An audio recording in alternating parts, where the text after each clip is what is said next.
మేడిపల్లి భర్త హత్య కేసులో సంచలన నిజాలు బయటకు వస్తున్నాయి. భర్తను ఆస్తి కోసమే పక్కా ప్లాన్ చేసి మర్డర్ చేసినట్టు కూడా సంచలన విషయాలు అయితే వెలుగు చూస్తున్నాయి. ఎంతో కష్టపడి భర్త అశోక్ అయితే ఇంటిని కట్టుకోవడం జరిగింది. ఆ ఇంటి విలువ దాదాపు 1.5 కోటిగా కూడా చెప్తున్నారు. అయితే భర్త అశోక్ మొత్తంగా 5 కోట్ల రూపాయల వరకు కూడా ఆస్తి విలువ ఉంటుందంటూ కూడా అంచనా వేయడం జరిగింది. బోడుపల్లి ఈస్ట్ బృందావన్ కాలనీలో కష్టపడి 3 అంతస్తుల బిల్డింగ్ అశోక్ కట్టడం జరిగింది. కింది ఫ్లోర్ లో ప్లే స్కూల్, పైన ఇల్లు. ఈ ఇంటి ఖరీదే 1.5 కోటి వరకు ఉంటుందనే అంచనా కూడా వేస్తూ ఉన్నారు. కర్ణాటకలో అశోక్ కి వ్యవసాయ భూమి అలాగే స్థలం కూడా ఉంది. వాటన్నిటిని కొట్టేయాలని పూర్ణిమ ప్లాన్ చేసినట్టు మనకు సమాచారం అందుతుంది. అందుకే గుండెపోటుగా చిత్రీకరించే ప్రయత్నం చేసింది. గుండెపోటుతో భర్త చనిపోతే ఆస్తి మొత్తం తన పేరు మీదకు మార్చుకోవచ్చనే పన్నాగం పన్నింది భార్య.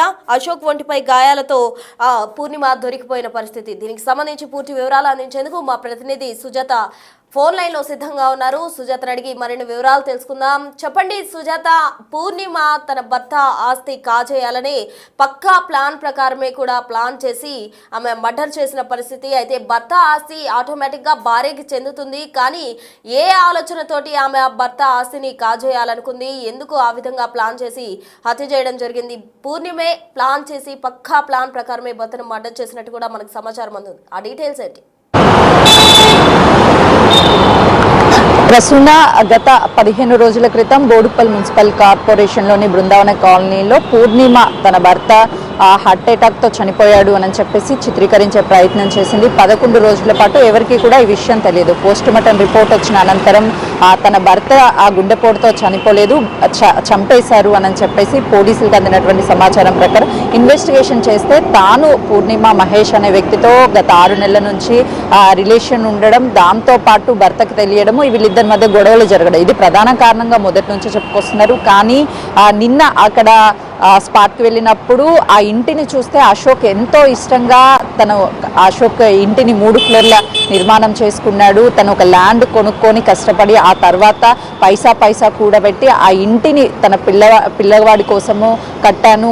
ఎప్పటికైనా సరే సొంత ఇండ్లు హైదరాబాద్లో ఉండాలి అనేది ఒక తన డ్రీమ్గా చెప్తూ ఉండేవాడు. తన బాబు ఎలాంటి ఇబ్బందులు పడకుండా ఉండడానికి ఆ ఇంటి నిర్మాణం చేశాడు. దాంతోపాటు తన భార్య స్కూల్ నడుపుతాను అని చెప్తే తన కోసం కూడా ఉపయోగపడుతుంది అని చెప్పేసి ఆ విధంగా డిజైన్ చేశాము అని చెప్పేసి చాలామంది వాళ్ళ ఫ్రెండ్స్ కూడా తను చెప్పినట్లు తెలుస్తుంది. అయితే ఎప్పుడైతే ఈ అశోక్ని హతమారిస్తే ఒకవైపు ఇష్టమైనటువంటి ప్రియుడితో కలిసి ఉండొచ్చు, దాంతోపాటు ఆస్తి కూడా దక్కుతుంది అని చెప్పేసి ఈ హత్య చేసినట్లు కొంతవరకు అయితే మాత్రం అందుతున్నటువంటి సమాచారము. ఇక్కడ తనకు ఉన్నటువంటి బృందావన కాలనీలో ఉన్నటువంటి ఇల్లు దాదాపు 1.5 కోటికి పైగానే పలుకుతుంది. దాంతోపాటు వాళ్ళది కర్ణాటకకి సంబంధించినటువంటి ఒక విలేజ్ ఉంటుంది కర్ణాటకలో. అక్కడ తమకి వ్యవసాయ భూములతో పాటు కొన్ని స్థలాలు కూడా ఉన్నట్లయితే చెప్తున్నారు. ఈ మొత్తం కూడా భర్త చనిపోయిన తర్వాత తనకే వస్తుంది, ఆ ప్రియుడితో కలిసి హ్యాపీగా ఉండొచ్చు, ఎక్కడికైనా వెళ్ళిపోవచ్చు, లేదు అని అంటే ఇక్కడే ఉండొచ్చు అని చెప్పేసి ప్లాన్ ప్రకారమే ఇదంతా చేసినట్లుగా కూడా అయితే మాత్రం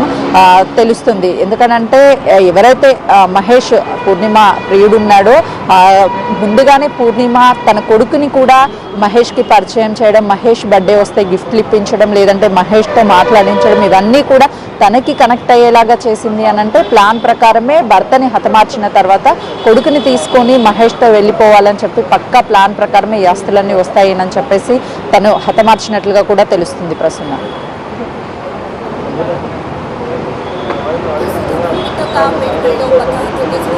సంచలన నిజాలైతే వెలుగు చూసిన పరిస్థితి. పక్కా ప్లాన్ ప్రకారమే పూర్ణిమ ప్రియుడితో వెళ్ళిపోయేందుకు గాను ఆమె భర్తను చంపేందుకు సాహసించిందని చెప్పాలి. ఆస్తిని కొట్టేయాలని భర్తను పక్కా ప్లాన్ చేసి మర్డర్ చేసింది పూర్ణిమ.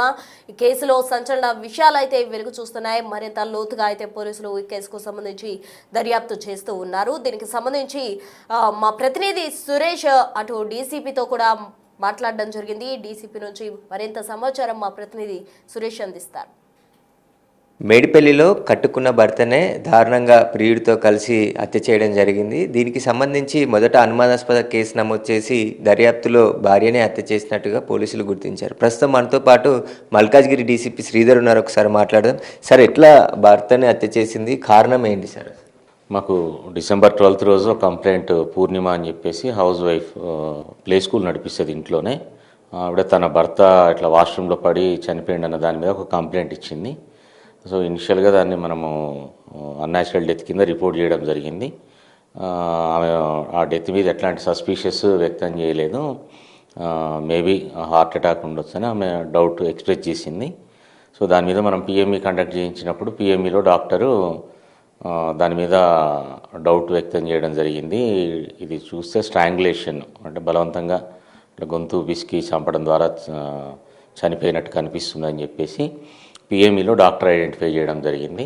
ఆ రిపోర్ట్ను బేస్ చేసుకొని మనము ఇనిషియల్గా వైఫ్ ఎందుకు ఇట్లా అబద్ధం చెప్పింది అనే దాని మీద ఇన్వెస్టిగేషన్ స్టార్ట్ చేయడం జరిగింది.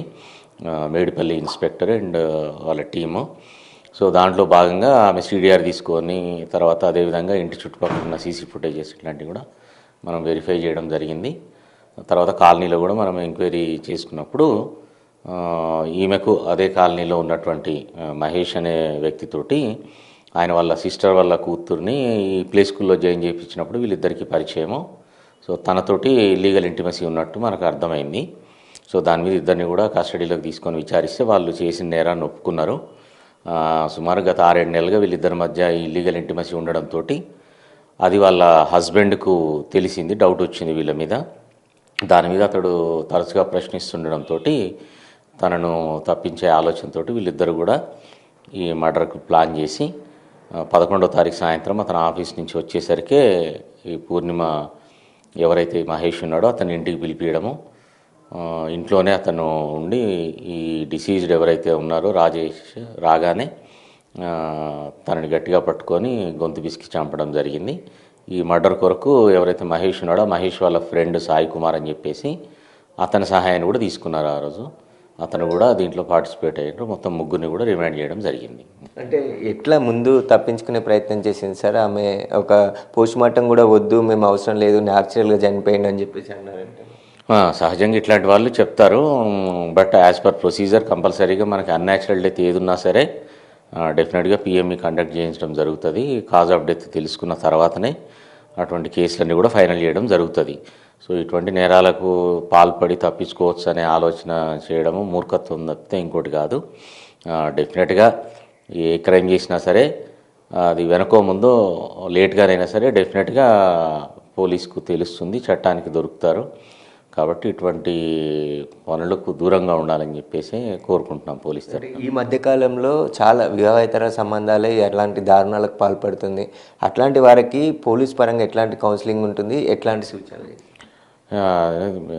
అంటే ఇటీవల తరచుగా చూస్తున్నాము అన్ని చోట్ల కూడా ఏదైతే సోషల్ మీడియా పెరగడము, ఈ లైఫ్ స్టైల్ ఏదైతే జాబ్ ఆపర్చునిటీస్ పెరిగి ఎక్కువ మందితో ఇంటరాక్షన్ ఉండే ఇటువంటి క్రమంలో ఈ రిలేషన్స్ ఇల్లీగల్ రిలేషన్స్ అనేటట్టు ఎక్కువ కావడం జరుగుతున్నాయి. సో పోలీస్ పరంగా మేము చెప్పేది ఒకటే, ఏదైతే మ్యారేజ్ రిలేషన్ ఉందో దానికి గౌరవించండి. ఆ నమ్మకాన్ని భార్యాభర్తల మధ్యలో ఏదైతే నమ్మకం ఉంటుందో దాన్ని కాపాడుకుంటూ లైఫ్ని గడపండి. ఇన్ కేసు ఏదైనా డిస్ప్యూట్స్ ఉంటే మీకు విడిపోవడానికి లీగల్గా చాలా మార్గాలు ఉన్నాయి. చట్టపరంగా విడిపోయి ఎవరి లైఫ్ వాళ్ళు గడపచ్చు తప్పితే ఇటువంటి పనులకు పాల్పడడం వల్ల ఏం ఉపయోగం లేదు. ఇప్పుడు ఎవరైతే దీంట్లో పార్టిసిపేట్ అయ్యారో డెఫినెట్గా వాళ్ళకు కన్విక్షన్ వచ్చే అవకాశం ఉంటుంది. దీంట్లో వాళ్ళ లైఫ్ అంతా కూడా మళ్ళీ జైల్లోనే ఉండాల్సి వస్తుంది తప్పితే ఏం ఉపయోగం ఉండదు. ఫర్దర్గా ఇటువంటి వాటిలో ఎవరైతే ఇద్దరికి సంబంధం ఉందో ఆ వైఫ్ పారామర్ వాళ్ళకు సపోర్ట్గా ఇంకో ఫ్రెండ్ పోయిండు, ఇతనికి అసలు అవసరమే లేదు ఇష్యూలో. సో అందరూ కూడా గమనించాలి. యువత ఏదైతే ఉందో మీకు ఆ సంబంధం లేని విషయాల్లో జోక్యం కల్పించుకుంటే ఇప్పుడు ఇదే మర్డర్ కేసులో తనకు కూడా వస్తుంది. Just he is aged about 24-25 years. అతని లైఫ్ అంతా కూడా స్పాయిల్ అవుతుంది. కాబట్టి అది గుర్తుంచుకోవాలి అందరూ కూడా. చట్ట వ్యతిరేక పనులు ఏది చేసినా సరే చట్టానికి దొరికినప్పుడు దొరుకుతారు ఖచ్చితంగా. మీ లైఫ్ అంతా కూడా స్పాయిల్ అవుతుంది. మీకు ఏదైనా సమస్యలు ఉంటే దాన్ని చట్ట పరిధిలో ఏ రకమైన సొల్యూషన్ దానికి వెతుక్కోగలుగుతారో దాన్ని చూడండి తప్పితే ఇటువంటి పనులకు పాల్పడొద్దని చెప్పేసి విజ్ఞప్తి చేస్తాం. సార్ ఇప్పుడు బాబు ఉన్నటువంటి 12 ఇయర్స్ ఎవరి దగ్గర ఉన్నాడు? వాళ్ళ కుటుంబ సభ్యులకు అప్పచెప్పారు ఎట్లా?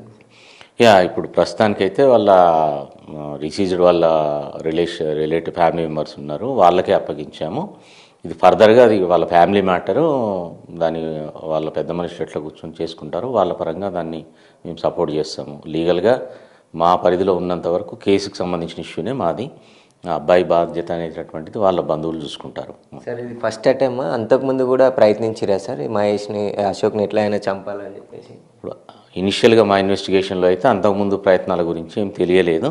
మళ్ళీ పోలీస్ కస్టడీకి తీసుకున్నప్పుడు వాళ్ళని విచారిస్తే ఫర్దర్గా ఏమైనా తెలిస్తే చెప్పలేము. యాజ్ ఆఫ్ నో మాత్రం ఇదే ఫస్ట్ అటెంప్ట్. అయితే తన వివాహేతర సంబంధానికి అడ్డొస్తున్నాడని చెప్పేసి ఎలాగైనా భర్తను అడ్డు తొలగించుకోవాలని చెప్పేసి ప్రియుడు మహేష్తో పాటు అతని స్నేహితుడు మరొకరి సహాయం తీసుకొని అశోక్ని దారుణంగా చున్నీలతో హత్య చేసి ఆ తర్వాత న్యాచురల్ డెత్గా క్రియేట్ చేశారని చెప్పేసి కూడా పోలీస్ దర్యాప్తులో గుర్తించారు. ప్రస్తుతం ముగ్గురిని కూడా అరెస్ట్ చేసి రిమాండ్కి తరలించామని చెప్పేసి కూడా మల్కాజ్గిరి డీసీపీ చెప్తున్నారు. కెమెరామెన్ శ్రీకాంత్తో Suresh, big TV, Hyderabad. So మొత్తంగా మేడిపల్లి భర్త హత్యకు సంబంధించిన జనరేటెడ్ వీడియో కూడా మనం బిగ్ టీవీ స్క్రీన్ పై గమనించవచ్చు. ప్రియుడు మహేష్ అలాగే సాయి కుమార్ అనే వ్యక్తి సహకారంతో ఆమె భర్తను పక్కా ప్లాన్ ప్రకారం ప్లాన్ చేసి చంపేయడం జరిగింది. మర్డర్ చేసిన అనంతరం ఆస్తి తన పేరు మీదకి మార్చుకోవచ్చు, దాన్ని గుండెపోటుగా చిత్రీకరిద్దాము అనే ప్లాన్ తోటి ఈ విధంగా పూర్ణిమ ప్లాన్ చేసినట్టు కూడా మనకు సమాచారం ఉంటుంది. దీనికి సంబంధించి పోలీసులు అయితే లోతైన దర్యాప్తు చేస్తున్నారు. భర్త ఆస్తి కోసమే అతన్ని చంపాలంటూ కూడా పూర్ణిమ ప్లాన్ చేసినట్టు పోలీసులు అంచనా వేసిన పరిస్థితి. దానికి సంబంధించిన ఆధారాలను కూడా పోలీసులు ప్రజెంట్ విచారణ ద్వారా కొనసాగుతోంది. విచారణలో మరిన్ని లోతైన నిజాలు కూడా వెలుగులోకి వచ్చే అవకాశం అయితే కనిపిస్తుంది. భర్త ఆస్తిని కనుక మనం గమనించినట్లయితే భర్త అశోక్ దాదాపు 5 కోట్ల రూపాయల వరకు కూడా ఆస్తి ఉంది. బోడుపల్లి ఈస్ట్ బృందావన్ కాలనీలో కష్టపడి 3 అంతస్తుల బిల్డింగ్ కట్టాడు అశోక్. కింది ఫ్లోర్లో ప్లే స్కూల్ అలాగే పైన ఇల్లు. ఈ ఇంటి ఖరీదే 1.5 కోటి వరకు ఉంటుందని కూడా అంచనా వేస్తూ ఉన్నారు. కర్ణాటకలో అశోక్కు వ్యవసాయ భూమి అలాగే స్థలం కూడా ఉన్నాయి. ఇక వాటన్నిటిని కొట్టేయాలని పూర్ణిమ ప్లాన్ చేసింది. అందుకే గుండెపోటుగా చిత్రీకరించే ప్రయత్నం చేసింది. ఒకవేళ గుండెపోటు వచ్చి చనిపోయాడు అంటే భర్త పేరు మీద ఉన్న ఆస్తి అంతా తన పేరు మీదకి మార్చుకోవచ్చని ఈ పన్నంగా పన్నినట్టు కూడా మనకు తెలుస్తోంది. అశోక్ ఒంటిపై గాయాలతో పూర్ణిమ దొరికిపోయిన పరిస్థితి. అయితే మొత్తంగా భర్త హత్య కేసులో ఈ నిజాలన్నీ తాజాగా వెలుగులోకి వచ్చాయి. ఆస్తి కోసమే తన భర్తను చంపినట్టు కూడా పూర్ణిమ పోలీసుల విచారణలో ఒప్పుకున్నట్టు తెలుస్తోంది. మొత్తంగా కూడా పూర్ణిమకి సహకరించిన సాయి కుమార్ అలాగే ప్రియుడు మహేష్ కి సంబంధించి కూడా పోలీసులు కేసు నమోదు చేయడం జరిగింది. మరి వీరిపై ఎటువంటి యాక్షన్ ఉండబోతుంది, దానికి సంబంధించిన లోతైన దర్యాప్తు మున్ముందు ఎలా ఉండబోతుంది అనేది చూడాలి. మొత్తంగా ఈ భర్త హత్య కేసు అనేది మేడిపల్లిలో సంచలనం క్రియేట్ చేసిందనే చెప్పాలి. ఎందుకంటే ఇటీవల కాలంలో మనం చూస్తున్నాం భర్త భార్యను చంపేయడం, భార్య భర్తను చంపడం, అలాగే ఆస్తుల కోసం కన్న తండ్రిని చంపడం, కన్న తల్లిని చంపడం, పిల్లల్ని చంపడం, ఈ విధంగా ఎన్నో హత్యలు మనం చూస్తూ ఉన్నాం. ఇటీవల కాలంలో చాలా హత్యలు కూడా ఆస్తి కోసం వెలుగు చూస్తూ ఉన్నాయి. అయితే వీటన్నిటినీ కూడా పోలీసులు కేసులు ఫైల్ చేసి విచారిస్తూ ఉన్నారు. అయితే తాజాగా ఏదైతే మేడిపల్లిలో జరిగిందో ఈ హత్య కనుక గమనించినట్లయితే కేవలం భర్త ఆస్తి తన పేరు మీద వస్తుందనే పన్నాగం పన్ని భార్య పూర్ణిమ అయితే ప్లాన్ చేసి ప్రియుడు అలాగే వేరే వ్యక్తి సహకారంతో భర్తను హత్య చేయడం జరిగింది. ఈ ఘటన మేడిపల్లిలో తీవ్ర దుమారాన్ని రేపుతుందనే చెప్పాలి. భర్త ఆస్తి కొట్టేసి అతని గుండెపోటుగా చిత్రీకరించి చనిపోతే తన ఆస్తి అంతా ఆమె పేరుకు మార్చుకోవచ్చు అన్న ఒక దుర్బుద్ధి దురాశతోటి ఆమె ఈ విధంగా చేసిందనే చెప్పాలి. మొత్తంగా ఈ కేసుకు సంబంధించి కూడా పోలీసులు లోతైన దర్యాప్తు చేస్తూ ఉన్నారు. అసలు అశోక్ ఎంత మేర ఆస్తి ఉంది, అశోక్ కుటుంబ సభ్యులకు కూడా దీనికి సంబంధించి వాళ్ళు ఎటువంటి నిర్ణయం తీసుకుంటారు అనేది కూడా తెలియాల్సి ఉంది. మొత్తంగా చూసినట్లయితే అశోక్ మృతితోటి అటు పూర్ణిమ చక్కగా ఆస్తి తన పేరు మీదకి మార్చుకొని అది నార్మల్ డెత్గా చిత్రీకరించి ఎంజాయ్ చేద్దాం అనుకుంది. ఈజీ మనీతో ఆమె ఎంజాయ్ చేద్దాం అనుకుంది. కానీ ఎట్టకేలకు అశోక్ ఒంటి మీద ఉన్న గాయాలతో అయితే పూర్ణిమ దొరికిపోవడం జరిగింది. దొరికిపోయిన క్రమంలో పోలీసులు కేసు నమోదు చేసి అటు ప్రియుడు మహేష్ అలాగే సహకరించిన వ్యక్తిని కూడా పోలీసులు విచారణ చేస్తూ ఉన్నారు. దీని అంతటికీ సంబంధించి లోతైన దర్యాప్తు చేసిన అనంతరం మరిన్ని విషయాలు వెలుగులోకి వచ్చే అవకాశం ఉంది.